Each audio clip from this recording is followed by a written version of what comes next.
What's up, you guys? Jacob Ellis here, and today we are reacting to a video called Top 10 Anime You Should Never Watch in Front of Your Parents.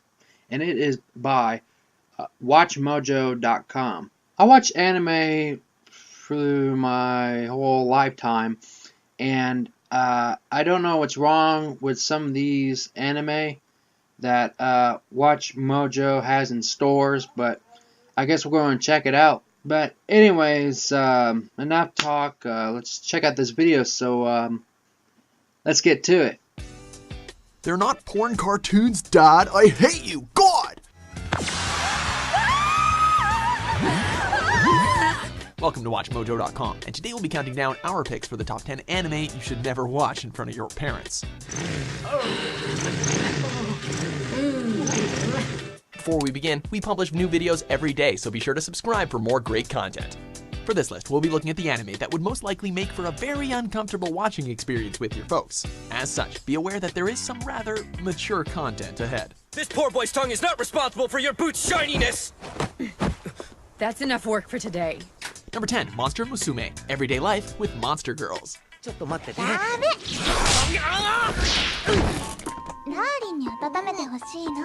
Let's say that you have just about managed to convince your parents that there's really a rewarding experience to be found in the harem genre. Oh and through all my the God. awkwardness and multiple romantic interests, there are plenty of great stories in there. But now you've made the mistake of showing them your weird monster girl hybrid fetish in the form of Monster Musume. Great! Now they think you wanna fuck snakes.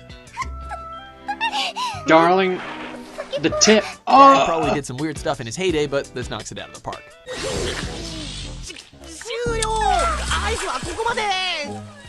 Number 9, Golden Boy. Fear not, poor maid! Despite these painful times, we will soon form a That's bond of weird. complete trust. Oh, that sounds nice. Has there ever been a more lovable loser than Kentaro? Sure, his attempts to seduce a different woman each episode often end in failure, and sometimes leave him in a great amount of pain. But you do have to admire someone who has such an appetite for life and that just doesn't give up. At least That's a good what way we to see. die. And all they're gonna see is a sex-crazed weirdo whose conquests fill them with nothing but disappointment. Sweet plunging valley of her breasts, the clinging folds of her snow-white panties. Number 8, Mac and Key. sounds like a teenager. Monsters, magic, in a high school setting? Sounds like the perfect recipe to show off some of the most successful tropes in anime.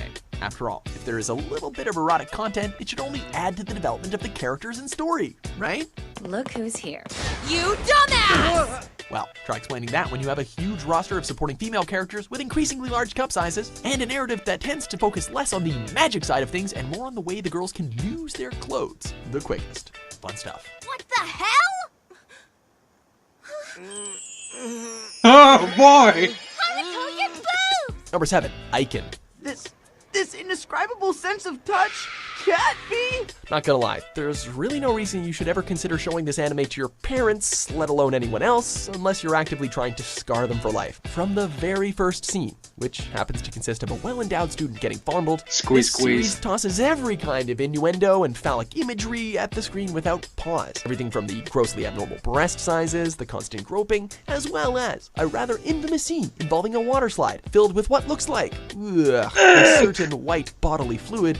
This is truly death by fan service. Always as usual. Number 6, Prison Oh School. my. We're scoping out the girls' baths. We're allowed? Of course not, dumbass! The tale of 5 male students trying to escape from their school's prison facility is all in all a hilarious comedy and a true example of how bromance can overcome all obstacles. Hey, Oh, I'm looking God. forward to Saturday. They'll sing songs about our ding-dongs.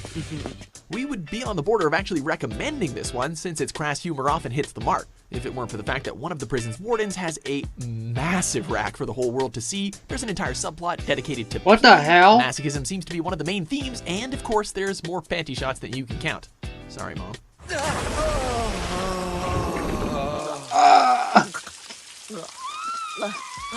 Number 5, Manu Hikencho.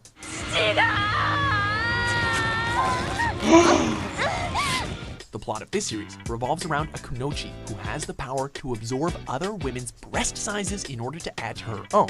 And at this point, It's I think every you get the man's point, So we dream. don't really need to continue the entry, but what the hell. Along with her boob-obsessed sidekick, the journey of our heroine pretty much equates to her meeting equally busty ladies and having something of an erotic slapfest. Oh, and there's plenty of steamy Yuri moments in between. Maybe Dad might like this one, I don't know. Number 4, Sekirei. Are you okay? Don't worry about me, Minato. I won't lose, you'll see. Oh sure, on the surface this anime might seem like one perfectly suitable for showing the folks, what with its timid lead and admittedly cool action scenes. Alas, this was a mere pocket experience compared to what the rest of the series has planned, namely several artificial human ladies literally landing in the protagonist's lap, often naked, and battling his ever-growing harem for attention.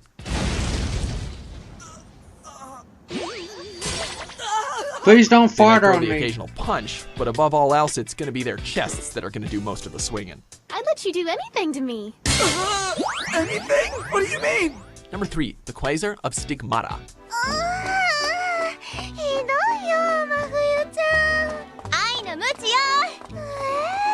Surely there's no better way to express to my parents the awesomeness of anime than a modern shonen.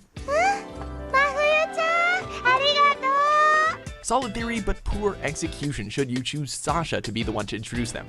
After all, not only is there plenty of topless scenes involving his various sidekicks, but this guy literally gets his abilities from breast milk. You do not want to be in the room with your mom watching when that scene unfolds. Trust me. Hidari bakari, sitte warukatta no. Wow. Yosuga no Sora. Daijoubu desu ka? You see, Mom and Dad, anime isn't just about ridiculous blood and boobs. It can actually tell a cohesive story, too, about love, loss, and maturity. Who are those two, you ask? Well, those are our two heroes, Haruka and Sora. They lost their parents in an accident and have to learn to overcome their trauma by... yeah, well, you see, Haruka is just getting it on with every female character because of the crushing loneliness in his soul. And you know what? No, we really don't have any excuse for why he's suddenly banging his sister. What? Weird. Oh, hell no! That's inbreeding! Number 1, Queen's Blade. That's disgusting! Unless your parents really enjoy the sight of giant exposed animated breasts filling the screen in every other scene, we cannot wholeheartedly recommend that you show them this one. We think the plot has something to do with a tournament and the all-female warrior participants, but it's not like you're gonna end up getting that far since it's clearly not the focus of the show. I'll never admit to that. You might want to make sure that your parents still love you after this one, but just don't show your parents this or maybe any anime. That's probably safest. Yeah. Oh, is something wrong with my underwear? A snake!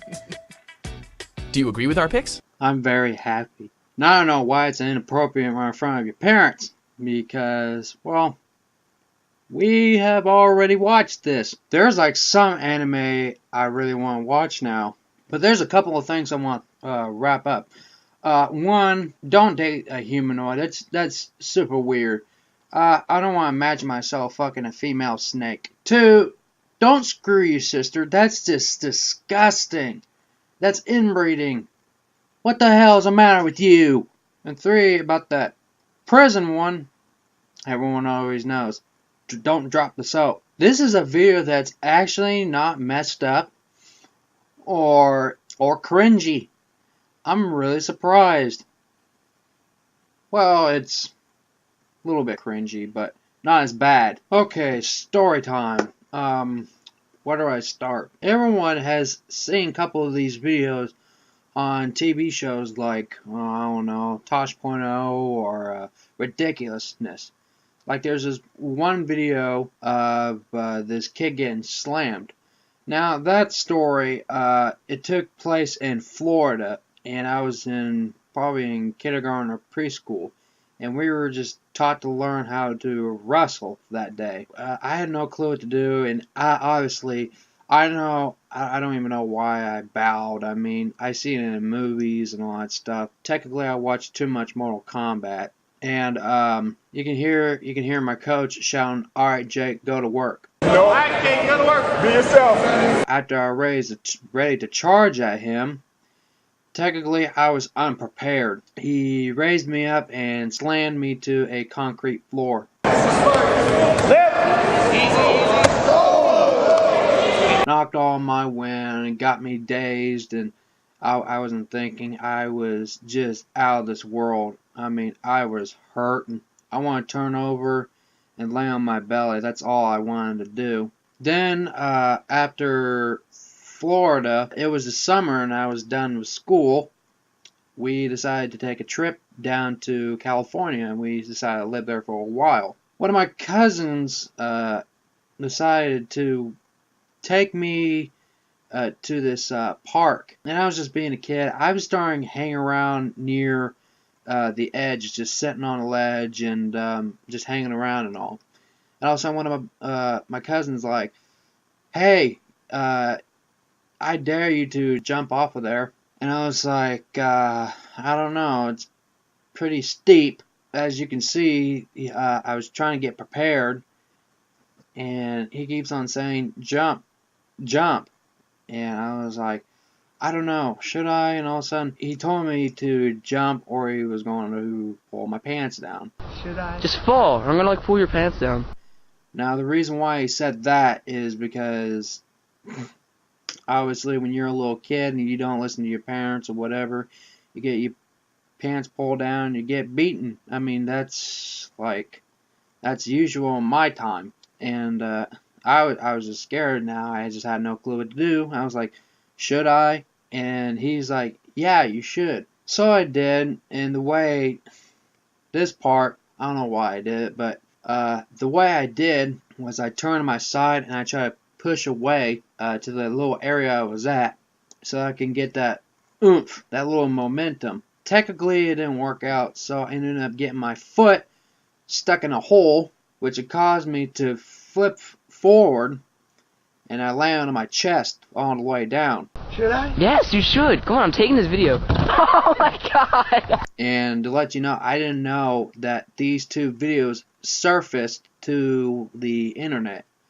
until I watched these couple of videos over and over and over again, and I was like, this seems familiar. Until it dawned on me, I was like, oh my god, that's me. And this is another incident that happened to me. It was in 4th grade in Cameron. I did not like that school, and there's like too much drama that was going on. But there's this little game called the Weightlifter. See, all you had to do is play on the teeter-totter, go like it was nothing, you know. You just have fun on there. And the way it is you lift that person up and keep him up in the air, see if he's down or not. And if he is, then he can get off and all, and wait until the next opponent. Well, I was starting weighing like a lot of people up in the air, and I was starting losing. So they were all getting together, and they lifted me up, and they kept me up for the longest time. My arms were getting hurt, my wrist was aching, and I was like, come on, get me down. My hands were starting to hurt. So I've been up there for like the longest time, and for some reason I curled my feet under the seat so that way I would give my hands some rest, you know. And they didn't give me without warning or anything like that. They quickly jumped off the seat, which I quickly went down, ended up crushing my legs.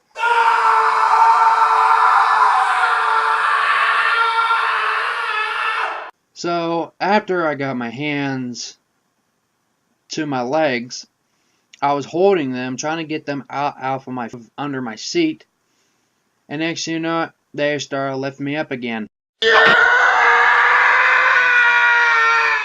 I was up in the air, had nothing to grab, no nothing. I was screwed. People would ask me, how high did you get? Well, I wasn't just higher than the fence. I was higher than the fucking basketball rim. That's how high I was. And I was wondering, I was like, oh my god, I hope someone would grab me. So I looked down, and all I can see was like little ants. And hoping they would have grabbed me, well, they spun off like I was the meteor. Fucking pissed me off. I was screwed. I knew I was going to die right then and there because none of those little fuckers would help me. So I had to wait for my moment, and then I ended up crushing my babies onto the on the teeter-totter. I was aching, I was hurting, and it was just it sucked. I fucking hated those kids because of what they did and all, because it was just a little game. We were just playing, and next thing you know, I've been launched up in the air, and I ended up getting hurt. Did the teachers help me out? No, they saw me up in the air, and they didn't bother rushing towards me. And you would say, well, your couple of friends was nearby. Did they help? No, they were just standing by laughing their asses off. And that's not all. From that point, my lifetime, I ended up getting flinged off of the merry-go-round. I ended up smacking towards a tree while I was sledding. My life was just pretty messed up. I mean, I'm getting hurt and all that stuff, and here's everyone laughing their asses off. I mean, I don't know, but that's why I'm not much of an outdoor type of person. And that's the end of the story. But anyways, hope you guys enjoy this video. If you do, comment below, subscribe, share, like. So, thanks for watching.